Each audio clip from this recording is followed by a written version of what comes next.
ASB ক্যাবিনেটে চলে এসেছি। কে মিউজিক বেরিয়ে যাচ্ছে, দেখো চণ্ডীপুরের কে মিউজিক, খাড়া মিউজিক।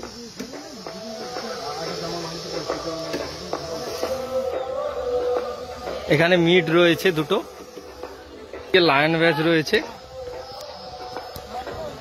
কে মিউজিকের লায়ন ব্যাচ বেরিয়ে যাচ্ছে, দেখো এখানে একটা মিড রয়েছে, একটা ব্যাচ বেরিয়ে যাচ্ছে খাড়া মিউজিকের শশীগঞ্জে। সেটা কিছু পুরনো ক্যাবিনেট বিক্রি আছে, দেখতে পারো। কেউ যদি কিনতে চাও যোগাযোগ করতে পারো এসবি ক্যাবিনেটের সঙ্গে। এখানে একটা কে মিউজিকের ব্যাস, লায়ন ব্যাস।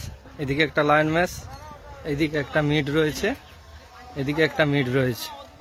এখানে নাম্বার দেওয়া আছে, দেখো বন্ধুরা, কেউ যোগাযোগ করতে পারো এসবি ক্যাবিনেটের সঙ্গে। এগুলো কার আমি জানি না, বলতে পারছি না, এখানে কেউ নেই, না হলে জিজ্ঞাসা করে বলতাম।